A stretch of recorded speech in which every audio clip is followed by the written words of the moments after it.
Hello friends, passion with সোনা and Soma চ্যানেলে আপনাদেরকে স্বাগত। আজকে আমি আপনাদের সামনে নিয়ে চলে এসেছি সাবু মাখার রেসিপি। সামনেই নীলষষ্ঠী, আর নীলষষ্ঠীর দিন ব্রত উপবাসের পর আপনারা কিন্তু এইভাবে সাবু মাখা তৈরি করে খেতে পারেন। যে কোনো দিন ব্রত উপবাসের পর আপনারা কিন্তু এই সাবু মাখাটা খেতে পারেন, বা সকালের ব্রেকফাস্টেও কিন্তু এটা খেতে পারেন। এটা একটা হেলদি রেসিপি, আর উপোসের পর এইভাবে সাবু মাখা তৈরি করে খেলে শরীরটা বেশ ভালো থাকে। এতে অনেক ফল আর ড্রাই ফ্রুটস থাকে, যেটা আমাদের শরীরের পক্ষে খুব ভালো। তাই ভাবলাম এই সাবু মাখার রেসিপিটাই আজকে আপনাদের সাথে আমি শেয়ার করি।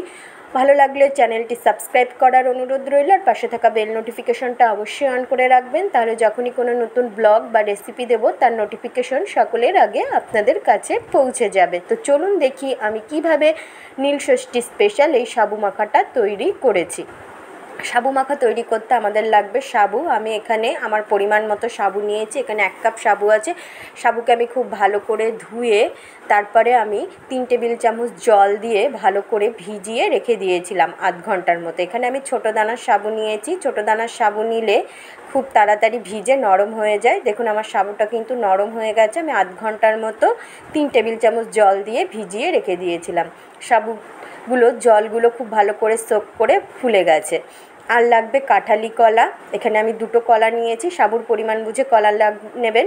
লাগবে কাজু বাদাম আছে, আঙুর কুচি, কিশমিশ, আমসত্ত্ব, খেজুর, সন্দেশ, বাতাসা, আর আছে নারকেল কোড়া, কাঁচা দুধ আর মিষ্টি দই। এই দিয়ে আমি সাবু মাখাটা তৈরি করব। তো চলুন আমরা সাবু মাখাটা তৈরি করা শুরু করি। বোলের মধ্যে আমি সাবুটা নিয়েছি। এবার আমি কাঁঠালি কলা নেব। কাঁঠালি কলাটাকে আমি খুব ভালোভাবে হাতের সাহায্যে চটকে নেব। সাবুর পরিমাণ বুঝে আপনারা কলা নেবেন। আমার এতে 1 কাপ সাবু আছে, আর কাঁঠালি কলাগুলো ছোট, তাই আমি 2টো কাঁঠালি কলা নিয়েছি। আপনারা আপনাদের সাবুর পরিমাণ বুঝে কলার পরিমাণ বাড়িয়ে বা কমিয়ে দেবেন। কলাটাকে খুব ভালো মতো চটকে নিলাম আমি। এবার নেব নারকেল কোড়া। 1 মালা নারকেল আমি কুড়িয়ে রেখেছি, তার থেকে কিছুটা নারকেল কোড়া আমি নিলাম। নারকেল কোড়া সাবু মাখাতে দিলে খেতে বেশ ভালো লাগে। আর দেব সন্দেশ। এইভাবে সন্দেশ দিয়ে একদিন সাবু মাখা তৈরি করবেন, দেখবেন খেতে বেশ ভালো লাগে। যে সন্দেশ থাকবে বাড়িতে সেই সন্দেশই দেবেন। আর দেব গুড়ের বাতাসা। গুড়ের বাতাসা দিয়ে যদি সাবু মাখা তৈরি করা যায় তাহলে কিন্তু বেশ ভালো লাগে খেতে। গুড়ের বাতাসা পেট ঠান্ডা রাখে। সারাদিন উপোসের পর এইভাবে বাতাসা দিয়ে সাবু মেখে খেলে বেশ ভালো লাগে। আমি বাতাসাগুলোকে একটু ভেঙে নিচ্ছি হাতের সাহায্যে। আপনারা ইচ্ছা করলে গুড় বা চিনি দিয়েও কিন্তু সাবুটাকে মাখতে পারেন। দেখুন বাতাসাগুলো আমি ভেঙে নিলাম। এবার দেবো আমি মিষ্টি দই। মিষ্টি দই দিয়ে সাবু মাখা করলে সাবু মাখার টেস্টটাই কিন্তু খুব বেশি ভালো হয়। আর দেবো পরিমাণ মতো কাঁচা দুধ। কাঁচা দুধ দিয়ে কিন্তু সাবুটাকে মাখতে হয়। এখন আমি পরিমাণ মতো দিলাম। মাখতে মাখতে আবার লাগলে আমি কাঁচা দুধটা দেবো। এই সমস্ত কিছুকে দিয়ে আমি হাতের সাহায্যে খুব ভালোভাবে চটকে চটকে সাবুটাকে মেখে নেব। খুব ভালোভাবে আমাদের সাবুটাকে এগুলো দিয়ে মেখে নিতে হবে। যত ভালো করে মাখা হবে সাবু মাখার টেস্টটা কিন্তু তত বেশি ভালো লাগবে। আমাদের বাড়িতে সকলেই সাবু মাখা খেতে খুব ভালোবাসে, আমি আমার হাজব্যান্ড।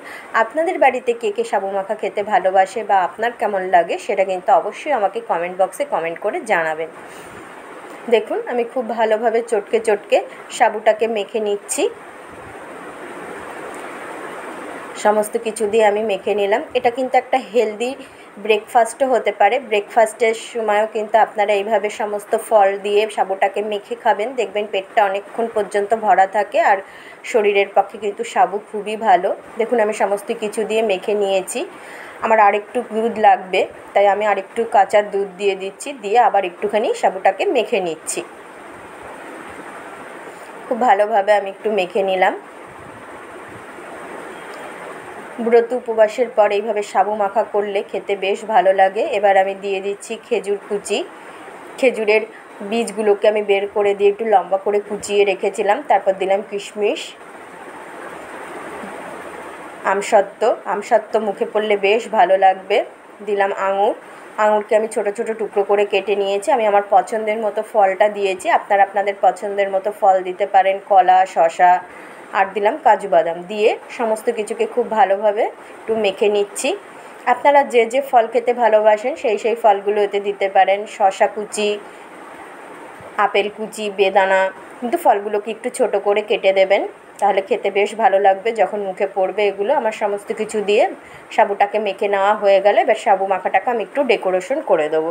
যে কোনো রান্নাকে বা খাবারকে যদি একটু ডেকোরেশন করে দেওয়া যায় তাহলে কিন্তু দেখতে বেশ ভালো লাগে। দেখুন আমি একটু উপর দিয়ে নারকেল কোড়া দিয়ে ডেকোরেশন করে দিচ্ছি। নারকেল কোড়াটা উপর দিয়ে একটু দিয়ে দিলাম।